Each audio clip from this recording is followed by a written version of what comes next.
Oi, pessoal. Desculpa, tivemos uma pequena queda aqui. Fui ajustar o volume e não sei por que encerrou.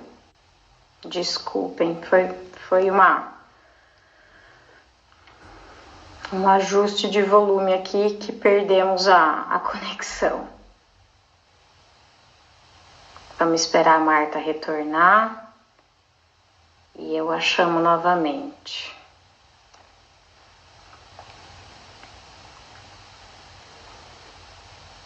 Para a gente poder dar continuidade no que a Marta estava falando aqui. Bom, depender da tecnologia, muitas vezes acontece isso. Vou aqui usar o meu fone também para não dar eco.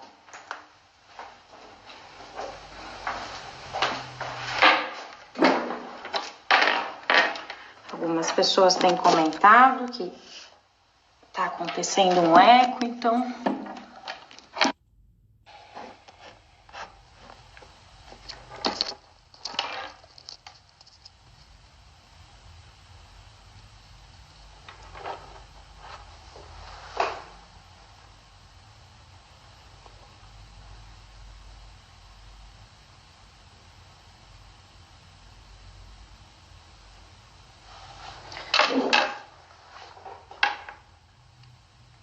pronto, a Marta voltou.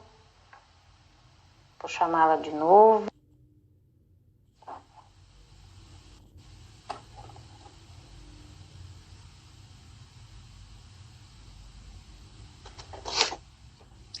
Marta, desculpa. Eu fui ajustar o volume aqui e não sei por que a conexão caiu.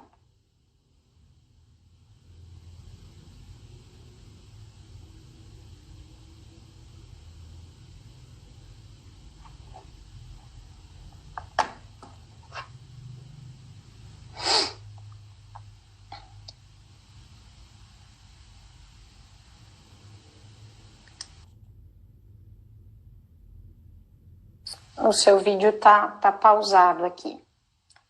Vamos lá de novo. Pronto.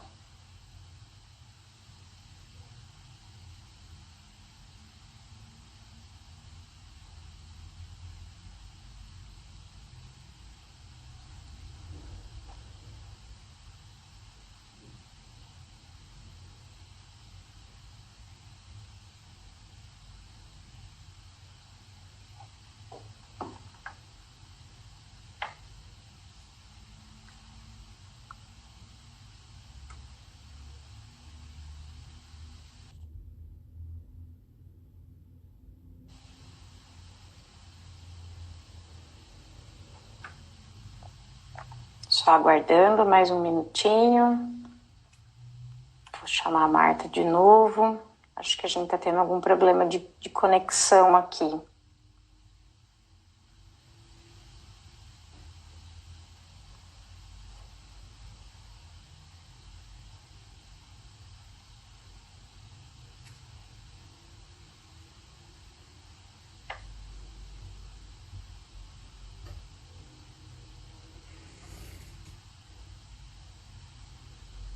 Oi, Marta. Pronto. Voltei? Aí, voltou. Desculpa, Marta. Algumas pessoas falaram que estava dando eco. Eu fui ajustar o volume e a conexão caiu. Agora eu já estou de fone, já acho que não vamos mais ter esse problema, desculpa.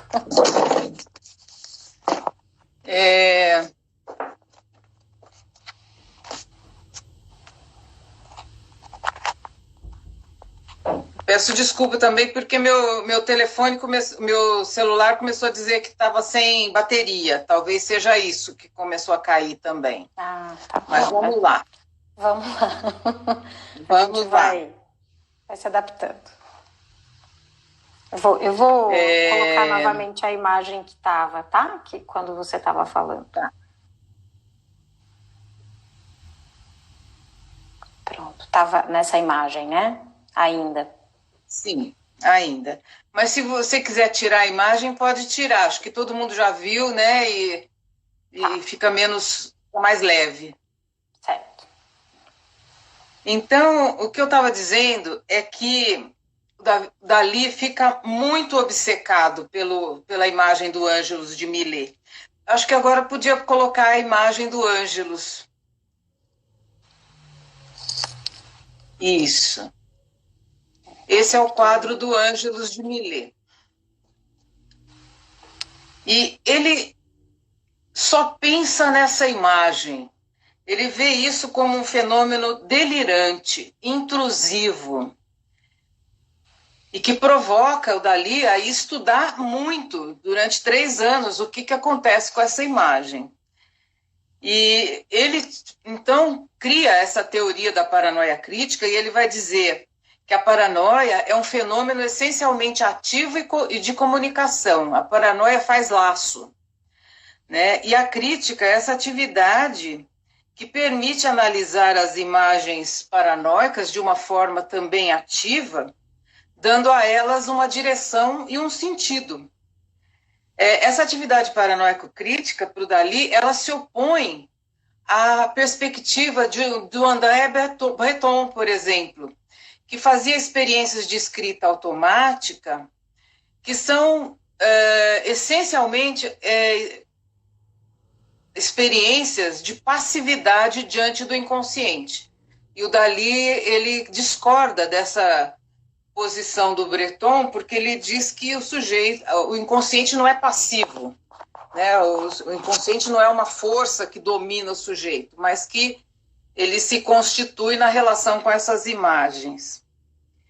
E ele questiona, então, como explicar, como conciliar essa unanimidade obsessiva, essa violência inegável exercida sobre a imaginação, essa força, essa eficácia absorvente e exclusivista no reino das imagens, como conciliar, insisto, esta força, essa fúria das representações com o aspecto miserável, tranquilo, insípido, imbecil, insignificante, estereotipado, convencional até o limite do Ângelus de Millet. Estamos convencidos de que a tais efeitos devem corresponder causas de certa importância e que, na realidade, sob a grandiosa hipocrisia de um conteúdo manifestamente açucarado e nulo, algo ocorre.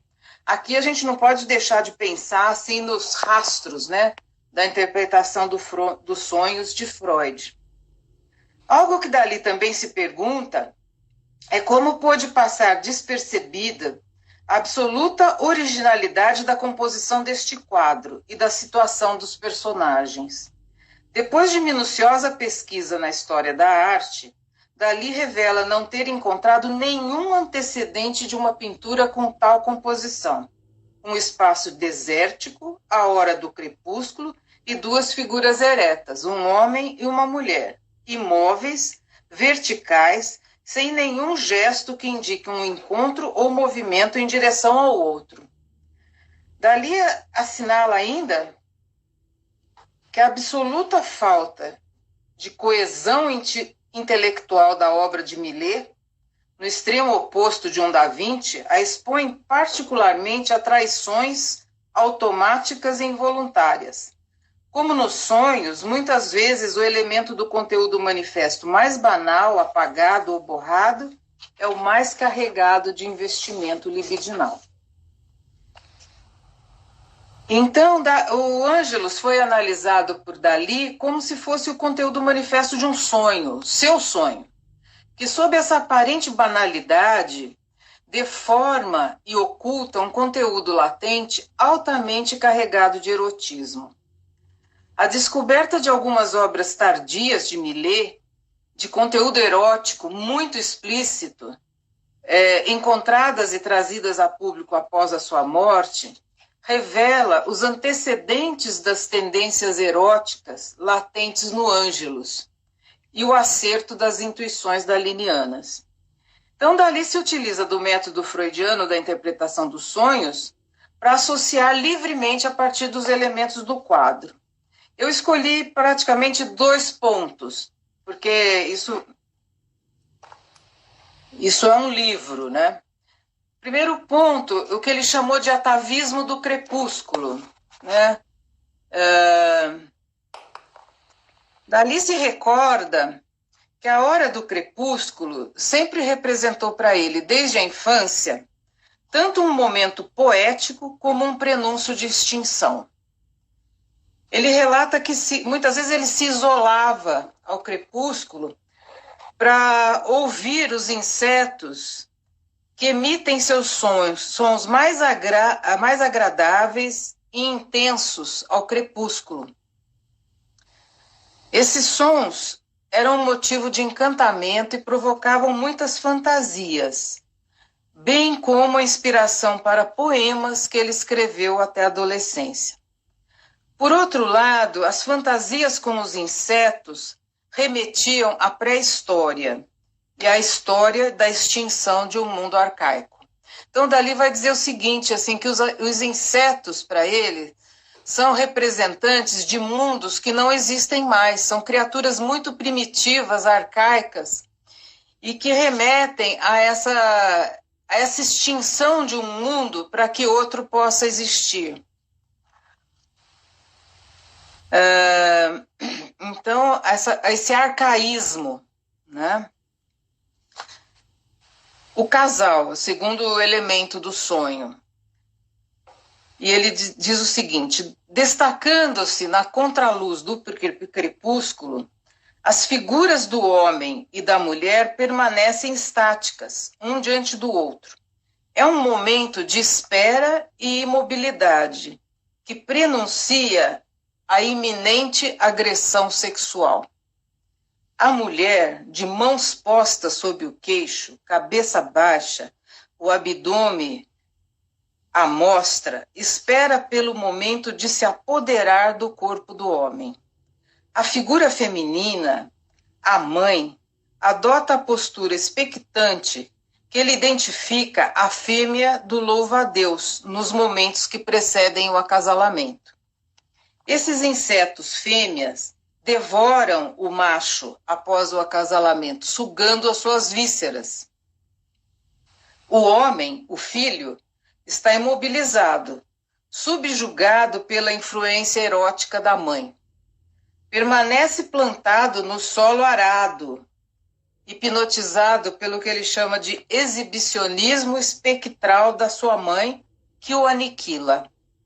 O chapéu, cobrindo o ventre do homem, cujo simbolismo é dos mais conhecidos na linguagem dos sonhos, denuncia o estado de excitação sexual do filho, insinua o próprio ato do coito incestuoso e a vergonha da sua virilidade. E ele diz: reconheço assim, com extrema evidência, que o personagem masculino me aparecia, desde a primeira cena de expectativa, com um aspecto perturbador, angustiante. Eu o via como morto de forma latente, como morto de antemão. Esta impressão pode estar relacionada com minha identificação ao referido personagem, que já foi suficientemente esclarecida. A gente podia colocar a última foto, se você puder, por favor.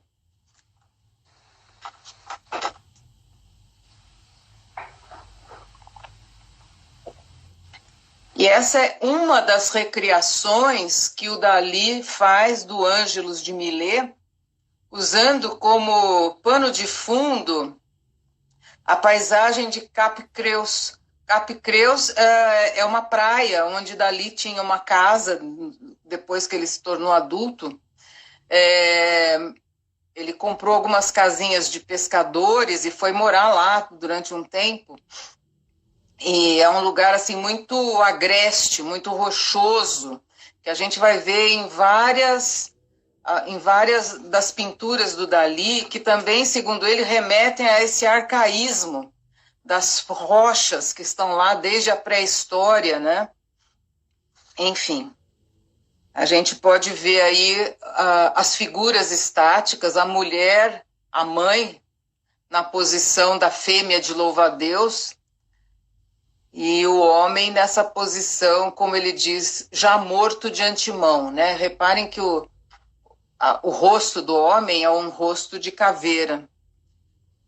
Então, a construção do mito desencadeia um processo de reconstituição da imagem da criança morta, que vai durar praticamente até seus trabalhos mais tardios.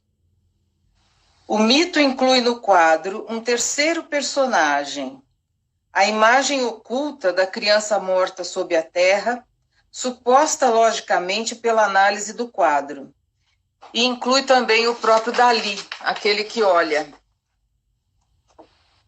A inclusão do olhar de Dalí distingue a imagem da criança morta da imagem de si. Ao oferecer essa imagem ao olhar devorador do outro, ele se preserva da morte antecipada. É aquilo que o Lacan vai descrever depois no seminário 11 como don't regard, o domar o olhar, né? A tela como um instrumento para domar o olhar devorador do outro. Dalí afirma em 1932 que deveria haver, sob as camadas de tinta que retratam a terra arada, uma imagem de criança morta. Por alguma razão, talvez comercial, o pintor resolveu encobrir essa imagem, diminuindo a carga dramática do quadro. Em 1963, quando o manuscrito foi reencontrado e a obra de Millet foi repatriada, essa obra estava nos Estados Unidos, depois da guerra ela foi comprada por um americano. Dalí solicitou ao Museu do Louvre que fizesse um estudo dessa tela com raio-x. E apareceu então, sob as camadas de tinta, aos pés da mulher, uma imagem retangular que bem poderia ter sido a imagem de um pequeno caixão de criança. A imagem desse irmão morto também foi para Dalí uma imagem paranoica, que o levou a retratá-lo muitas vezes. Oferecer uma imagem de si diante do olhar devorador do outro para escapar da morte antecipada. Morte subjetiva, não menos morte. A exaltação do narcisismo e da imagem de si para oferecer ao outro essa imagem, né, e preservar um lugar de existência. Esse foi o trabalho de uma vida. Termino aqui. Obrigada, Marta. Bom, então vou só trocar aqui um pouquinho a tela. Pessoal, então a gente tem um tempo aí para as perguntas. Quem quiser direcionar as perguntas para Marta, sobre a exposição que ela fez, a gente ainda tem um tempinho aí para conversar. Marta, vou só colocar uma coisinha aqui que eu gostaria de falar, e sim, até também para não tomar muito tempo, né? Associando até isso que você fala sobre a interpretação de um sonho, né? Tem um artigo interessante que eu li da psicanalista Vanisa Maria Santos, que se chama Salvador Dalí e a Verdade no Mito Trágico do Ângelus de Millet, em que tem um trecho, né, que ela diz assim, que então isso é a resposta mítica com valor de verdade que Dalí desenvolvera para tentar dar conta da sua tragédia particular. Se referenciando aí a essa história, né, do irmão que morre pouco tempo antes dele nascer, né, que é o tempo dessa gestação dessa mãe, e aí ele nasce e dão o mesmo nome. Você também vê dessa forma, que é uma forma de tentar dar conta da sua tragédia particular? Eu acho que toda a trajetória do Dalí foi uma forma de tentar dar conta de criar essa imagem de si, né? E ele diz isso, tentei criar pela exaltação do meu narcisismo, criei uma imagem de mim que faz, vamos dizer assim, faz tela faz barreira a esse olhar mortífero do pai. Né? E olhar mortífero da mãe também, porque a mãe era uma mulher extremamente dominadora e, assim, tem na história dele, tem toda uma série de elementos dele ser completamente capturado pela sexualidade materna, pelo erotismo da mãe. Então, eu concordo, esse mito trágico, né, serve para que ele possa colocar sob a terra, vamos dizer assim, esse irmão morto. Uhum. Sim. Eu concordo. E ele se vale de Freud, né, para fazer essa, vamos dizer assim, toda essa trajetória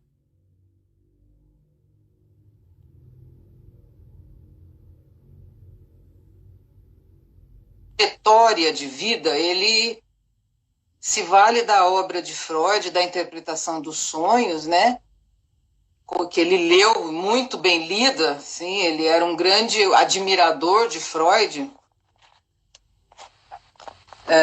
para tentar dar conta disso que o assola terrivelmente, porque essa condição do nascimento dele teve repercussões grandes, né? Uhum. Bom, vou trazer aqui a pergunta da Wilza, desculpa, não sei pronunciar. Então ela pergunta assim: o que Dali faz poderia ser nomeado como sintoma com TH?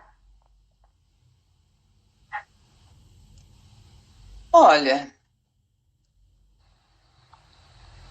eu não diria que o mito seria um sintoma, mas talvez toda essa criação de uma imagem para se apresentar, sim, foi a forma que ele encontrou de não ficar louco. Porque ele diz isso, que ele não era um louco como os outros, que ele conseguiu coletivizar a angústia dele através da arte. Então ele não é um louco como os outros, porque é aquilo que alguém disse para o Joyce, né, em relação à filha dele, porque a filha do Joyce faz um surto psicótico, e eu não lembro quem foi, acho que o Jung, que tratava dela, disse para o Joyce: aonde você nada, ela naufraga. Quer dizer, o Joyce tem toda aquela questão com a linguagem, ele desestrutura completamente a língua naquilo que ele escreve, ele cria uma outra língua, e a filha dele psicotiza. Então, o Jung, assim, vamos dizer, a gente pode tomar os escritos de Joyce como um sintoma? Talvez, né? Mas é isso, aonde o psicótico naufraga, o artista cria com o sintoma. Então, eu não considero que o mito seja o único sintoma do Dali, mas foi toda essa relação com a imagem, todo esse cuidado que ele teve a vida inteira de produzir uma imagem de si, né? Vocês sabem, vocês veem as fotos dele, é uma coisa extremamente performática o tempo todo. Então, eu diria que esse é o sintoma. Gente, só um minutinho, vou ligar meu celular aqui, que ele está me dando um aviso que está acabando a bateria. Certo.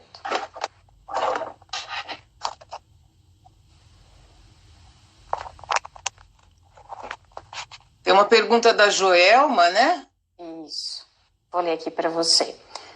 Então, Joelma pergunta assim: na psicose, Lacan chama de inconsciente a céu aberto. Poderíamos dizer que as obras de Dali têm esse caráter paranoico crítico de interpretação da realidade, quando ele, Dali, analisa o quadro de Millet apontando para uma íntima relação entre sexo e morte, associando a sua própria vida? Sim, eu acho que ele faz assim essa associação direta entre sexo e morte. A mulher, para ele, é é um elemento que traz a morte, né? O Dalí tinha uma fobia sexual intensa, até quase 30 anos, quando ele encontra a Gala e se casa com ela. E ele atribui isso, né, a esse erotismo materno, que deixou marcas muito profundas nele. Agora, é importante dizer que o que é psicose para Lacan, o que é paranoia para Lacan, não é bem a paranoia crítica do Dalí, tá? O Dalí, a teoria da paranoia crítica do Dalí está muito mais assim do lado de uma pesquisa sobre essa constituição da realidade. Como é que um sujeito constitui a realidade dele? Então, não tem esse caráter da psicopatologia, né? Não é um transtorno, não é a paranoia tal como a psiquiatria propõe, né? Tanto que ele diz, bom, essas imagens, o sujeito vai se constituir a partir das imagens, porque o eu se constitui a partir de imagens. E essas imagens têm um caráter muito ativo, a forma de relação do sujeito com o mundo passa pelas imagens. Então é constitutiva, a paranoia crítica, ela é constitutiva. E ele diz, é aquilo que me permite não ser um louco como os outros. Não sei se era isso.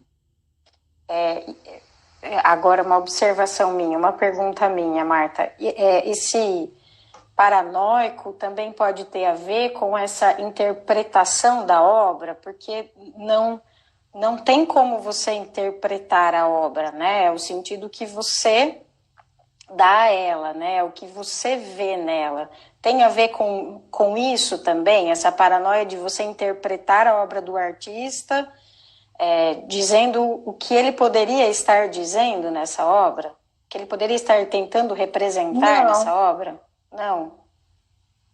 Eu diria que não. Não, a paranoia crítica tem a ver com a constituição subjetiva dele. É o que ele está dizendo, assim, a partir da experiência dele, né, de ter essa obsessão por certas imagens, né, e ao mesmo tempo uma crítica de que ele pega essas imagens que o obsedam e faz uma obra de arte através da qual ele, como ele diz bem, coletiviza a angústia. Isso que poderia, num paranoico, ficar como um ponto de angústia, né? E criando uma série de associações paranoicas, para ele é um laço social, uma forma de fazer laço. Então, é isso. Agora, ele parte da obra de Millet justamente, e ele faz uma interpretação como se fosse um sonho, né? Porque você não pode interpretar o sonho sem conhecer a história do sonhador. E ele diz ali que ele se identifica pela história dele com esse personagem do filho, subjugado pelo erotismo materno. Então, ele usa elementos da própria história dele para construir esse mito. E nem poderia deixar de ser de outra forma, porque como a gente, quando interpreta um sonho, a gente se vale de elementos da história do sujeito, né, para poder interpretar o sonho. E essa interpretação, vamos dizer assim, ela não é paranoica, a imagem é paranoica. A imagem é paranoica no sentido que ele fica obcecado, ele fica vendo essa imagem. E essa imagem leva ele a trabalhar e produzir esse mito. Entendi. Né? Vou só adicionar aqui, então, um comentário a mais que a Joelma fez, que ela diz, pois no quarto dos pais, tinham no leito, né, em cima do leito dos pais, uma fotografia do irmão morto. Vou trazer aqui a outra pergunta do psicólogo Rio Claro, acho que é o nosso amigo Rodrigo. Se tiver errada, ele nos avisa aqui. Então ele pergunta assim: existe de certa forma uma similaridade entre as obras de Dalí e da Frida Kahlo? Tentar dar conta de algo que atravessa a existência de ambos?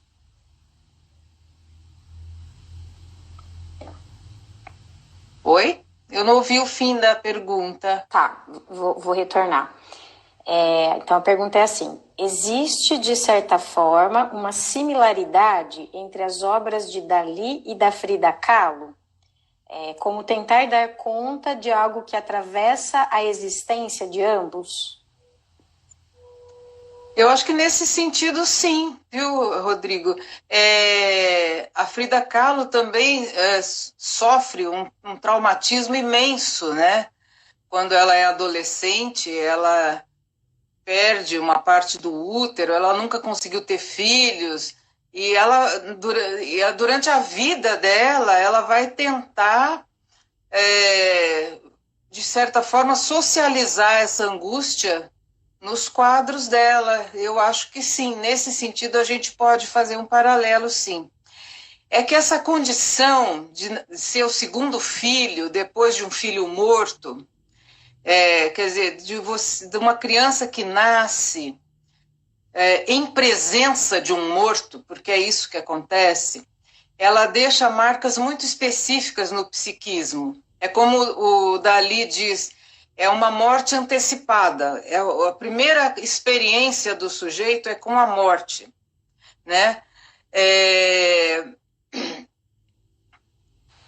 Quem teve essa mesma experiência foi o Van Gogh.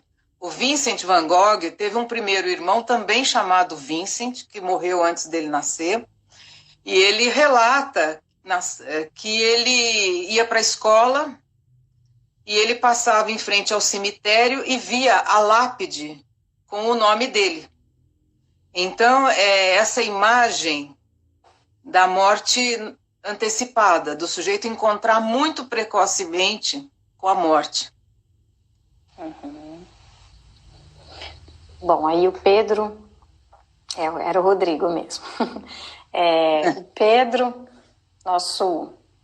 meu amigo, no coordenador aqui de sublimação também, ele também vai falar, né? Casando aí com o que você está falando, Marta, ele diz: então, achei super interessante esse ponto de ser olhado como o irmão morto. Isso nos mostra o quanto somos capturados pelo desejo do outro. Dali busca essa imagem de si, não sem o olhar do irmão morto. Ele pintou inúmeros retratos desse irmão morto, viu, gente? Ele passou a vida pintando retratos desse irmão morto. Como esse irmão morto atravessa a existência dele, né? Bom, a gente ainda tem mais um tempinho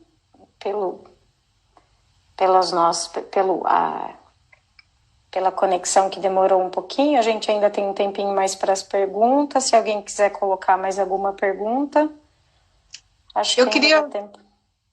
Posso fazer uma observação? Claro. Eu acho que esse ponto, né, que se repete tanto na história do Van Gogh quanto na história do Dalí, não por acaso se chama Salvador, né? É um ponto clínico super importante. Os efeitos do encontro precoce do sujeito com o luto dos pais, com o luto não elaborado. Porque uma das funções da mãe é, de certa forma, proteger o filho, proteger o bebê desse encontro muito radical com a morte, antes que ele tenha, vamos dizer assim, um ego, né, suficiente, para falar em termos bem freudianos, um ego suficientemente forte para fazer frente a essa presença mortal. Todo o cuidado materno, o aleitamento, o colo, tudo isso são expedientes para, de certa forma, convencer, se eu posso usar esse termo, convencer o sujeito a viver, né? Uhum. Então, esse ponto tem uma importância clínica muito grande, porque a pulsão de morte está lá desde o início. E quando o sujeito tem um encontro com essa morte de uma forma muito precoce, desde o luto dos pais, o luto não elaborado dos pais, né? Essa criança que não foi enterrada convenientemente, isso deixa marcas muito grandes na constituição psíquica, porque esse filho não vai ter esse aconchego, né? Essa segurança de que alguém pode fazer frente à morte, que é fundamental para constituir um senso de existência do sujeito, né? Na nossa cultura, os ritos funerários foram muito abreviados. A gente mal enterra os mortos. Agora, com a Covid, então, os enterros são relâmpago e as pessoas não têm a menor condição de velar seus mortos, né? Eu li recentemente um livro do Davi Copenaua, que chama-se A Queda do Céu, onde ele fala dos ritos mortuários Yanomamis. O rito mortuário Yanomami, ele pode durar meses e até anos, porque eles dizem, é preciso que o morto morra mesmo, para que os vivos continuem vivendo. Então é preciso, de fato, eles cremam os corpos, eles levam os corpos cremados para as aldeias, eles fazem várias festas, né? Convidam os parentes, os aliados, enfim. Aí eles servem, tem uma cerimônia de canibalismo, assim, eles servem os ossos moídos do morto no mingau de banana para os convidados dessas festas, porque o morto tem que ser incorporado, literalmente incorporado. E é isso que faz com que o morto morra. O morto não pode ficar meio morto. E, de certa forma, é muito sensível essa condição de enterrar os mortos, né? Porque o Dalí poderia ser um suicida facilmente. O Van Gogh, de certa forma, foi um sujeito que produziu muito, mas que se aniquilou ao longo da vida, né? Enfim, esse encontro com a morte, quando é muito precoce, ele é bastante complicado para a constituição do sujeito. Uhum. Vou trazer mais aqui, então, a pergunta do Rodrigo. Ele diz assim, Marta, você poderia falar um pouco sobre a pulsão escópica e o quanto o olhar dos pais é constitutivo dos indivíduos e os efeitos em casos de autismo? Casos de autismo? Isso. Bom, que o olhar ele é constitutivo, ele é. Agora, eu não sou uma grande estudiosa de autismo não, tá, gente? Eu tenho relativamente pouca experiência. Mas posso dizer algumas coisas, né? O olhar como objeto A, ele é esse olhar dos pais, que como diz o Lacan, é a luz, o sujeito é colocado na luz, e ele precisa construir um anteparo para que o objeto seja visível, para que ele se constitua como objeto, para que ele não fique perdido na luz. Se você tem uma luz muito intensa, isso é uma experiência de ótica, você tem uma luz muito intensa e você coloca um objeto nessa luz, o objeto desaparece na luz. É preciso que você coloque um certo anteparo para que o objeto, na frente do anteparo, se torne visível, porque ele vai ser visível nessa zona de sombra. Então, o olhar é constitutivo, mas tem um momento em que o olhar dos pais precisa cair. O sujeito precisa constituir o seu próprio olhar, né? E o olhar dos pais cai muito assim por um corte que o significante imprime no corpo. Isso é função materna. para que a criança comece a olhar, né? Para que ela desenvolva um olhar próprio. E no autismo, o que a gente vê é que esse olhar da criança, ele não está fascinado por aquilo que o liga, né, que liga a criança muito precocemente a determinadas gestaltes do rosto materno. A criança autista, ainda muito bebê, ela vai ser fascinada por objetos luminosos e não pelo rosto materno. Tem um primeiro organizador, né, que é o organizador do sorriso social, que foi descrito por Spitz, a partir de crianças internadas em enfermarias, crianças assim cuja relação com o outro materno estava muito prejudicada. O que ele descreve? Que ainda um pouco antes dos 3 meses, esses bebês, eles são capazes de reconhecer uma certa gestalt. Eles reconhecem vamos dizer assim, uma máscara formada pelo nariz, os olhos e a sobrancelha humana. E eles associam a experiência de satisfação com a mãe.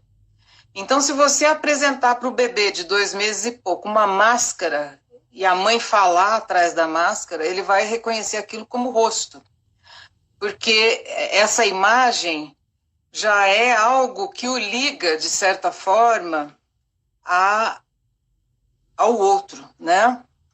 Mais precocemente ainda, a gente vai ter uma constituição pela imagem alucinatória.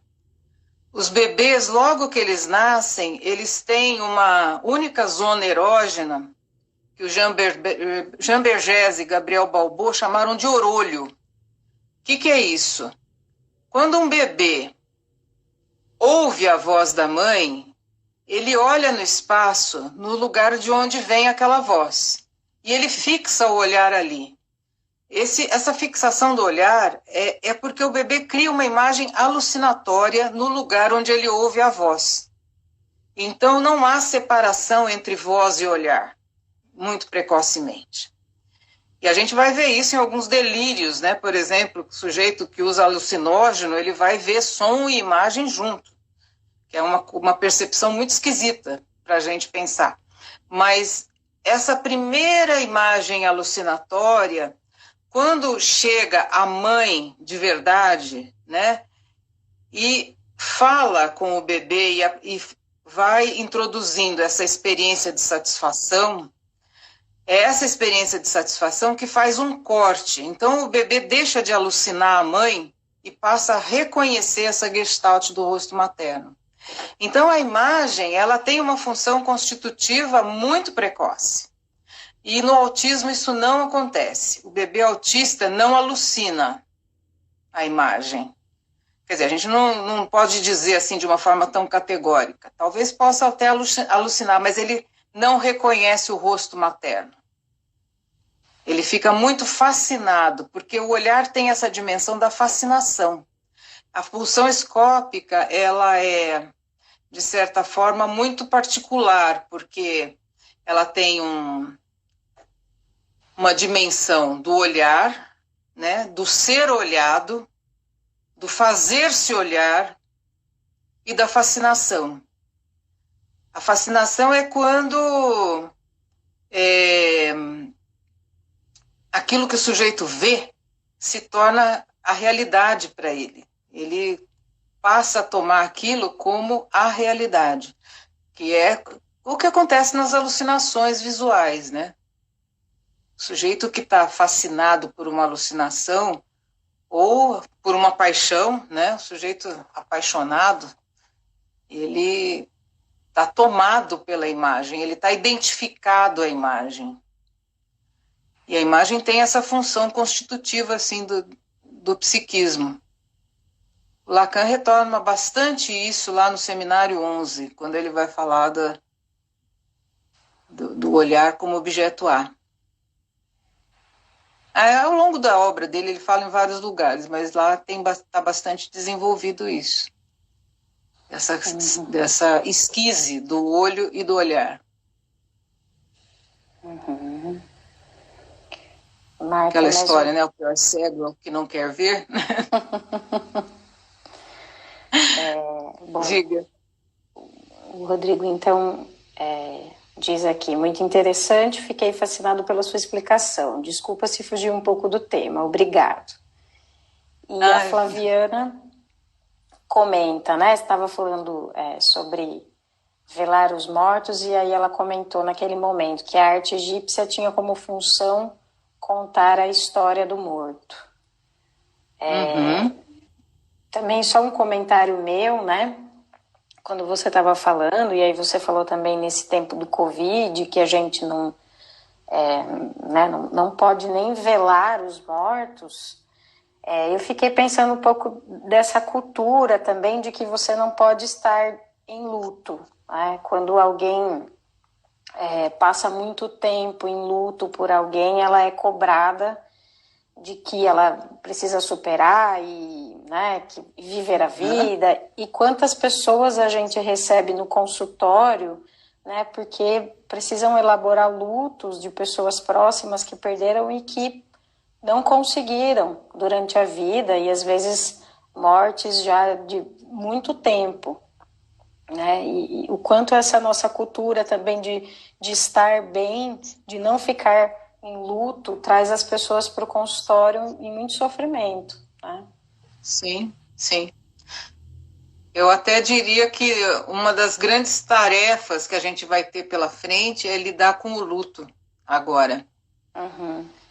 E lidar com as consequências desse luto que não está sendo feito, né? Sim, é verdade. Bom, e a Graça diz: Marta, adorei, só te conhecia nos cafés lacanianos, preciso te conhecer melhor. Muito bom. Obrigada. Que bom, espero que tenha ficado... É bem longo, sabe? Isso aqui é um livro que o Dalí escreveu, então eu tive que fazer um resumo, assim, muito condensado. Eu espero que tenha ficado minimamente acessível, né? Compreensível. E que tenha suscitado questões.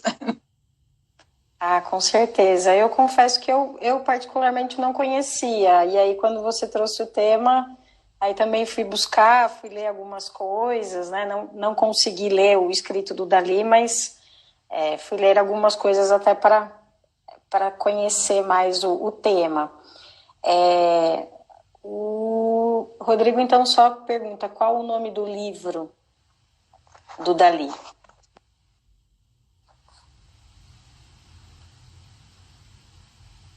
É um mito trágico, está em castelhano, é o mito trágico de Ângelos de Millet.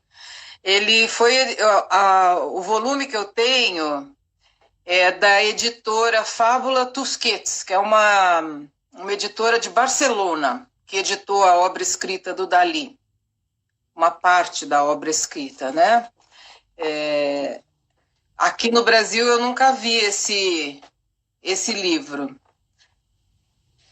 A Tusquets é uma editora que editou o Diário do Salvador Dalí, o Mito Trágico e um outro que agora não me ocorre o nome, que eu não tenho, mas é onde você vai encontrar. Aqui no Brasil não sei se tem, não sei se foi traduzido em algum momento. Talvez tenha em inglês na Amazon. Eu fiz uma busca, eu encontrei, eu acho, se não me engano, na estante virtual. Mas era um preço bem salgado. Imagino que sim. A estante virtual está bem proibitiva. Então, acho que pelo tempo, né, a gente pode encerrar. Eu agradeço muitíssimo a sua participação, sua exposição. Peço desculpas mais uma vez, tanto a você quanto ao pessoal que estava assistindo, no momento que interrompeu a nossa conexão. Essa nossa conversa vai ficar disponível aqui no Instagram, para quem não pôde acompanhar ao vivo, né? Infelizmente, a primeira parte, como ele caiu, a gente perdeu. Vou ver se eu consigo recuperar, mas acredito que não. Mas essa segunda parte, então, fica aqui disponível. Obrigada a todo mundo que participou. E quer falar mais alguma coisa, Marta? Não, queria agradecer a vocês pelo convite, a você, a Patrícia, o Pedro, né? O pessoal que organiza a sublimação. Queria agradecer o convite, agradecer a participação do pessoal e dizer que foi ótimo, foi muito bom revisitar esse tema depois de 20 anos. Que bom, obrigada por participar da nossa primeira live, a nossa primeira experiência de live aqui. Foi a minha primeira pelo Instagram também, viu? Ai, que bom, Um abraço, então a gente tá aprendendo junto. Até, Marta, obrigada. Tchau. Tchau, tchau.